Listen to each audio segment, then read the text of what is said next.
Olá, tudo bem? Está começando mais uma edição do Agora Agro e você vai ver a partir de agora.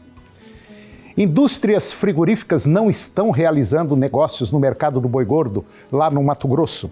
Relatório aponta exportações acumuladas de diversos produtos agrícolas até a segunda semana de dezembro. Exportações de cafés do Brasil atingiram em um ano 41 milhões de sacas com 60 quilos.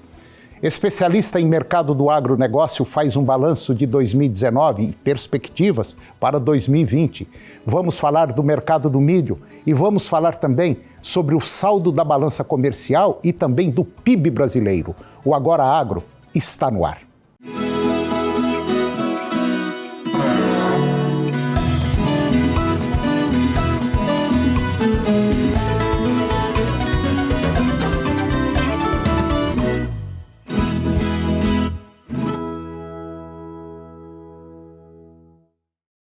No estado do Mato Grosso, as indústrias não estão realizando negócios no mercado do boi gordo. Com o período de festividade e final de ano, muitas indústrias elas estão dando férias coletivas.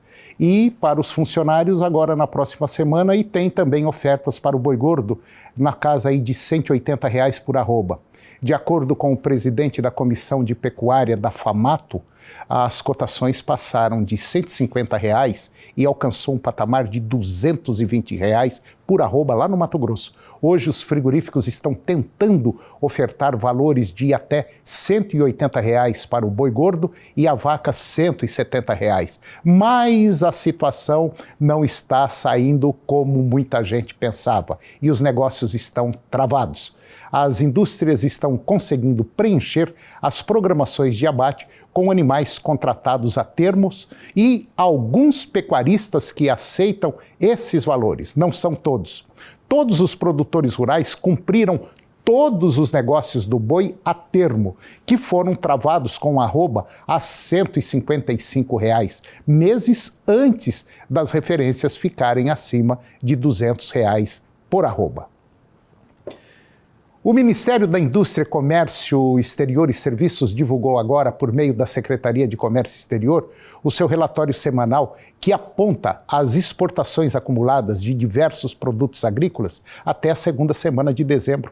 Segundo o levantamento, as exportações de milho em grãos atingiram a média de 268 mil toneladas por dia.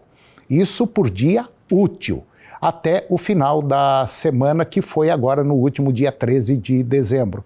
No mesmo período do ano anterior, a média estava na casa de quase 182 mil toneladas. No total, já foram exportadas 2.680.000 toneladas no mês de dezembro. Na comparação com o mês anterior, novembro, agora deste ano, as exportações de milho brasileiro subiram 25,3% até o momento. Já em termos financeiros, as exportações do grãos em dezembro deste ano somaram 464 milhões de dólares nessa segunda semana. E as exportações totais de cafés do Brasil no período de dezembro de 2018 a novembro de 2019, atingiram um volume físico de 41.400.000 sacas de 60 quilos.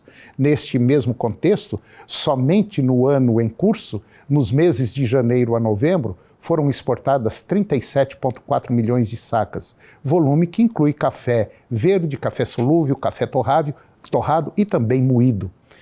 Tal volume representa uma relação no mesmo período do ano passado e se destaca com o melhor desempenho das exportações dos últimos 5 anos nesse mesmo período. Assim, as exportações nos 11 primeiros meses de 2019 atingiram um marco histórico, superando inclusive o ano civil completo de 2015, quando o Brasil havia exportado 37 milhões de sacas. E a receita cambial arrecadada com essas exportações de cafés do Brasil, de janeiro a novembro deste ano, foi de 4,7 bilhões de dólares, montante que representa um aumento de 2% em relação ao mesmo período do ano passado. Do total do volume físico, quer dizer, de sacas exportadas, de 37,4 milhões em 2019, 30,1 milhões foram de café arábica, os quais representam 80% dessas vendas ao exterior, além de café solúvel com o equivalente a 3,7 milhões de sacas. Uma performance que foi seguida bem próxima pelo café robusta, que é o Conilon, com 3,6 milhões de sacas. E depois do intervalo, nós vamos falar sobre o mercado do milho. Um especialista vai falar sobre o ano de 2019 e perspectivas para 2020. E vamos falar também sobre o cenário do PIB brasileiro e também da balança comercial. O Agora Agro volta já já.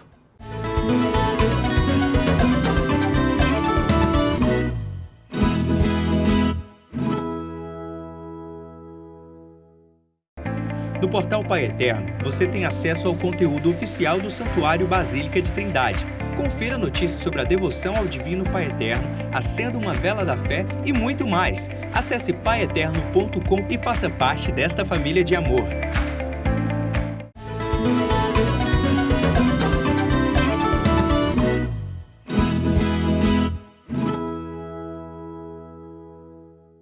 A rentabilidade da segunda safra de milho para os produtores que semearam o milho dentro da janela de plantio pode ser elevada na temporada 2019-2020, principalmente na região do Cerrado e também no sul do Brasil.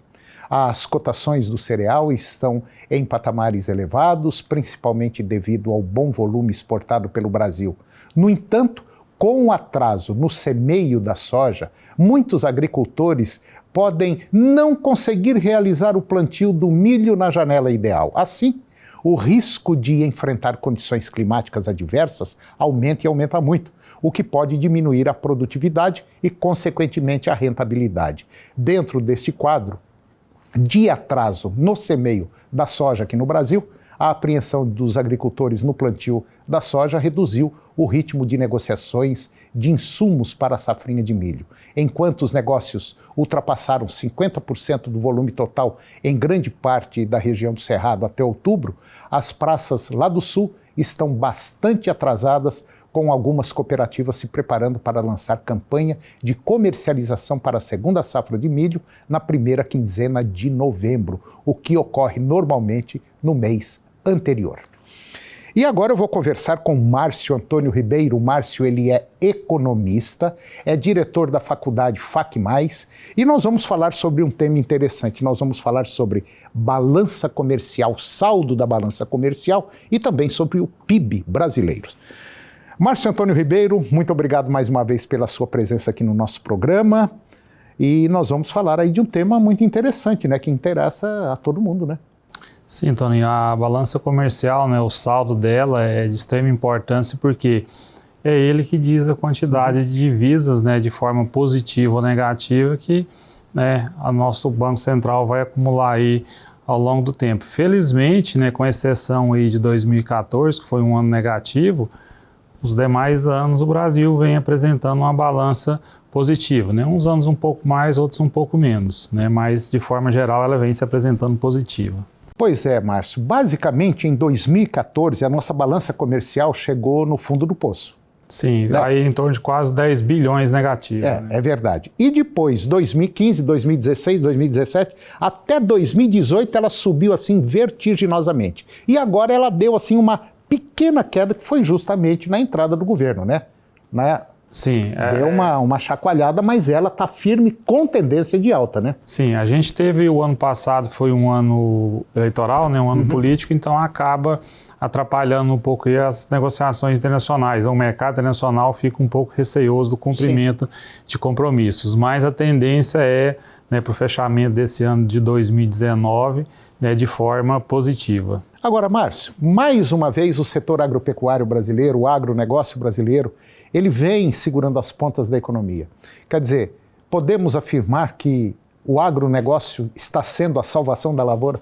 Sim, Toninho, até porque o agronegócio ele é o responsável justamente pelo saldo positivo, né?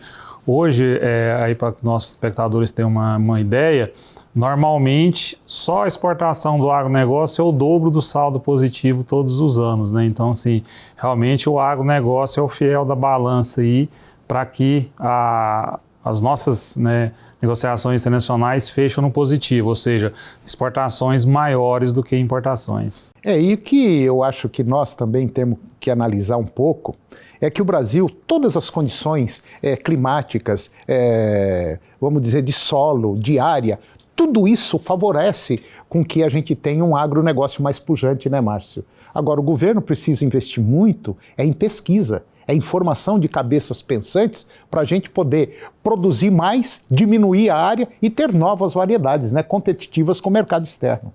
Sim, Toninho, isso aumenta a produtividade, né, melhora para o mercado. Uma outra necessidade também é o investimento em estrutura logística, melhorou um pouco nos últimos anos, mas ainda é deficitária. Até porque a gente precisa fortalecer as exportações, porque o percentual de participação dela no PIB brasileiro é considerável, né? Hoje aí já acima dos 10%. Ô Márcio, você acredita que nós podemos ter agora, com essa chacoalhada que nós tivemos, com essas lava-jatos da vida, com esses, vamos dizer, com esses podres sendo colocados para fora, o Brasil possa agora, a partir do próximo ano, tomar um rumo diferente do que a gente vinha em anos anteriores? Porque quando a gente pega esse gráfico da balança comercial brasileira, o que a gente observa que de 2004 para cá, até 2014, foi um gráfico caindo, né? Sim. Quer dizer, de 2014 é que ele aprumou e alçou o voo. Sim, hoje a gente pode afirmar que o país está caminhando para as condições necessárias para manter isso de forma positiva, né? O principal fator é manter a credibilidade externa. Então, essas operações que houveram, né, essas mudanças que a gente teve aí na história recente mostram que o país está se compromissando, né, com esses preceitos internacionais. E quando a gente pega o saldo da balança comercial e compara também com o PIB brasileiro, a gente percebe a mesma coisa. O PIB teve um salto até 2004, ele teve numa situação crescente, e de 2004 até 2015, 2016, 2015, ele veio assim, sobe, desce, mas sempre descendo. Isso. Quer dizer, é o reflexo da balança comercial, né? Sim, esse é o percentual de participação das exportações no PIB, ele mostra, né, essa dependência que o Brasil tem das exportações. Então é importante fortalecer isso. E essa alta que teve recentemente no dólar, né, ele poderá permitir para 2020 uma melhora substancial no nosso, né, potencial de exportação. Agora, Márcio, em relação à credibilidade, à confiabilidade, o Brasil, na sua visão, está tendo uma credibilidade melhor do que tinha? Sim, Toninho, tem essa credibilidade até pela melhora que teve na estrutura logística. A nossa estrutura portuária, né, apesar de ainda estar atrás dos países desenvolvidos, ainda ter deficiências, mas ela hoje permite, né, ao cliente internacional, ao importador estrangeiro, uma segurança maior de que no momento que ele fizer uma aquisição, o país terá, né, condições de fazer essas entregas. Nós observamos também alguns fatos interessantes. De maneira geral, a gente está percebendo, nós estamos percebendo que tem muita gente grande, países desenvolvidos, dando assim uma cercada no Brasil, segurando alguma coisa, parece que não deixando o Brasil querer despontar. Isso parece estar cada dia que passa ficando mais visível, né? Sim, Toninho, é porque o Brasil é uma ameaça clara, né, a outros países. É uma ameaça forte, justo, né? Principalmente na questão do agronegócio. Não que as outras áreas não sejam, mas principalmente no agronegócio. Inclusive, isso foi objeto de uma reunião nos Estados Unidos há poucos dias, né, de alguns órgãos dos produtores americanos, justamente para debater essa ameaça brasileira no agronegócio. Pois é, foi justamente por isso que eu dei essa provocada, porque essa reunião mostrou o seguinte: olha, o pessoal lá está começando a botar as mangas de fora. O pessoal está crescendo e nós já vamos passá-los agora na soja. Nós já vamos produzir mais soja do que os americanos. Nós estamos perdendo só no milho.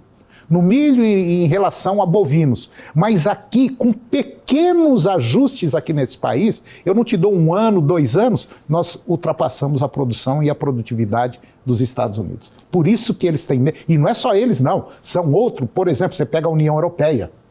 Também tem receio do produtor brasileiro. Quer dizer, eu venho batendo numa tecla o seguinte, que eu acredito que o Brasil, dentro de um futuro muito próximo, ele vai ser a China, só que na produção de alimentos. Justo. O Brasil é já declarado há muito tempo o país que tem condições, né, de abastecer toda a demanda mundial de alimentos que será crescida nas próximas décadas. É isso aí. Bom, Márcio, mais uma vez eu agradeço a sua presença no nosso programa. Eu acho que foi um tema muito legal. Desejo a você aí um Feliz Natal, um excelente 2020 e que a gente possa estar junto no ano que vem. Obrigado, Márcio. Para você também, para todos os nossos espectadores, um Feliz Natal e um excelente 2020.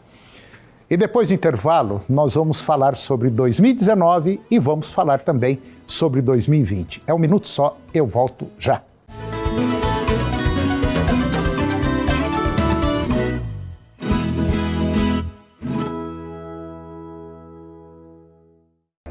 No portal Pai Eterno, você tem acesso ao conteúdo oficial do Santuário Basílica de Trindade. Confira notícias sobre a devoção ao Divino Pai Eterno, acenda uma vela da fé e muito mais. Acesse paieterno.com e faça parte desta família de amor.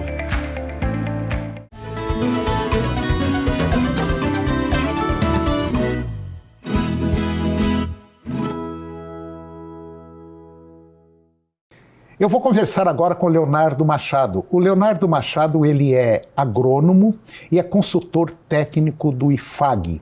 E nós vamos bater um papo sobre o mercado agropecuário de 2019, vamos falar alguma coisa sobre 2020. Leonardo, muito obrigado pelo convite, por ter aceito participar do nosso programa. E eu tenho certeza que o que nós vamos levar de informação são informações assim, pelo menos no meu modo de ver, muito boas. Ok? Bom, vamos lá. 2019 foi marcado por um ano de incertezas, novo presidente, novos governadores, e realmente isso mexe com a economia, mexe com a sociedade, enfim, mexe com o mercado todinho. Mas eu sempre venho falando o seguinte, que o agronegócio é o setor que continua segurando as pontas da economia brasileira. Independente se o Estado está ou não em situação difícil, mas se ele trabalha com agronegócio, como basicamente todos os estados, ele consegue ajeitar a casa. É mais ou menos por aí? Perfeito. Muito boa análise. Acho que a ideia foi essa mesmo de 2019. Nós classificamos 2019 como um ano de muita expectativa, como bem colocado. Foi um ano onde tivemos novos presidentes, novos governadores, e isso faz com que o Estado, a expectativa seja muito grande. E assim iniciamos o ano de 2019.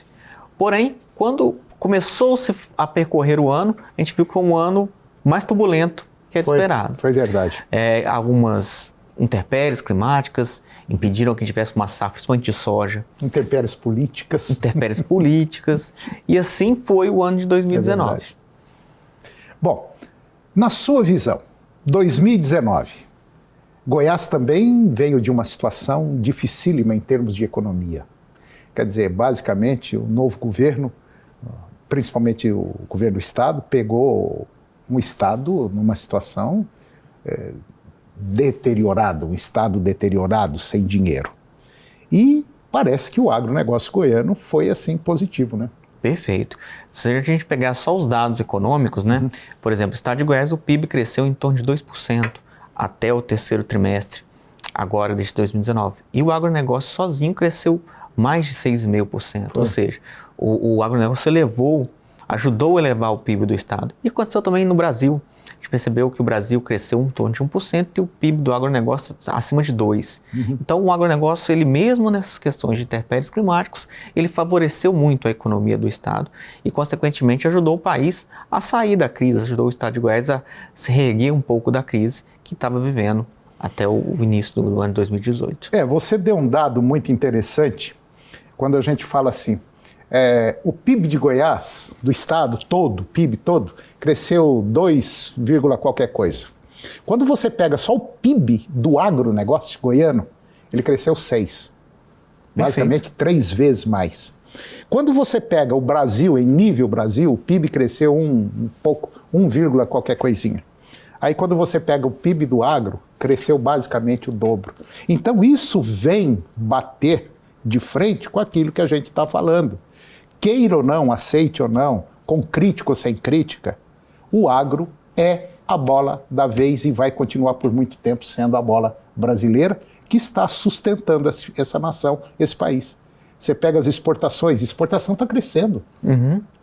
Todo número que sai o número uma semana aqui, diferente ali, pode ver que cresceu. E quando cai muito pouco, mas no outro mês já triplica. Então está um negócio assim avassalador.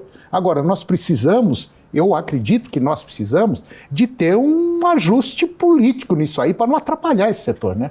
Você falou muito bem de exportações. O agronegócio ele é responsável pelo superávit da nossa balança comercial. Em Goiás, para a gente ter uma magnitude, a cada 10 dólares que é exportado pelo estado de Goiás, 7,5 do agronegócio são produtos do agro.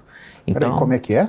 Em cada 10 dólares que são exportados de Goiás, que o estado de Goiás exporta, 7,5, ou seja, 75% vem do agronegócio. Então, são dados que mostram a magnitude, colaboram com o que você colocou, a importância do agro nas nossas exportações, no nosso comércio exterior. E isso que dá sustentação à economia, dados positivos nas nossas vendas externas. Bom, isso ele está falando do estado de Goiás, né?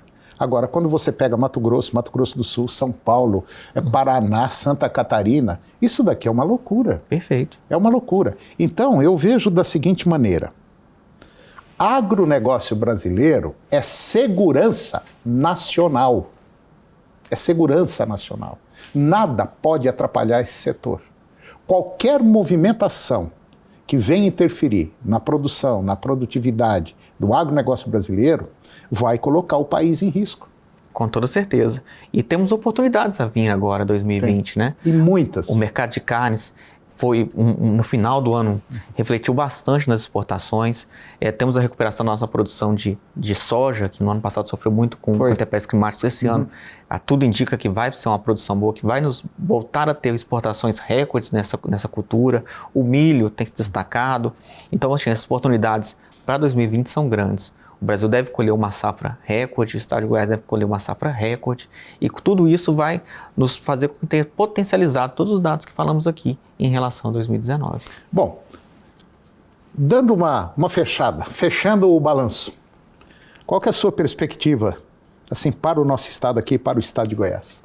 Perspectiva nossa é que a safra seja uma safra muito boa, que a nossa pecuária consiga responder às demandas que são impostas para ela agora, tanto em questão de volume quanto de qualidade de carnes, e tanto questão de bovino, aves, suínos.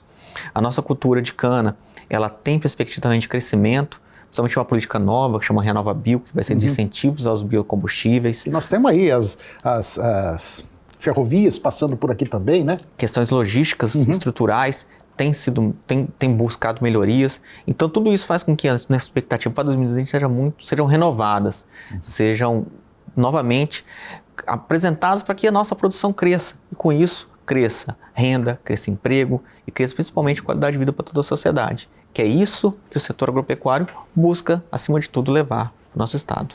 E é bom a gente deixar claro também um detalhe muito importante. Em relação ao meio ambiente, bate-se muito no setor agropecuário brasileiro, mas bate demais. E não é só brasileiro que bate, não. Lá fora também. Só que hoje, se você pegar o mapa do Brasil, se você olhar lá de cima, nós utilizamos basicamente quase nada para produzir. Se nós observarmos o que tem preservado ainda de matas aqui no Brasil, nós produzimos numa área muito pequena. E hoje não precisa derrubar nenhuma árvore para duplicar a nossa produção e produtividade, tanto de carne quanto leite e também de grãos, né? Perfeito. Hoje o Brasil é o maior produtor de soja do mundo e o maior exportador. É um dos mais importantes produtores de milho, de cana-de-açúcar, de algodão. Nós estamos na frente aí em quase tudo, né? Perfeito. E usando 8% do nosso território para agricultura apenas. Só 8%. Só 8%. Nada mais do que isso. Leonardo, muito obrigado pela sua participação no nosso programa. Foi excelente. Tomara que você venha mais vezes aqui, tá? Desejo a você um Feliz Natal e um 2020 cheio de muita paz, glória e muita saúde. Okay? Desejo também tudo em dobro para vocês. Obrigado. Para todos os telespectadores. E estamos à disposição. Quando precisar, só nos chamar. Estaremos aqui para apresentar esses números e outros que se fazer necessário. Tá ok. Obrigado, Leonardo. E o Agora Agro chegou ao fim. E eu termino com a seguinte frase. Dinheiro perdido, nada perdido. Saúde perdida, muito perdido. caráter perdido, tudo perdido. Um grande abraço, Feliz Natal, um excelente 2020 para você e para sua família. Muito obrigado pela sua companhia e, se Deus quiser, estaremos de volta no próximo ano. Até lá, tchau e obrigado.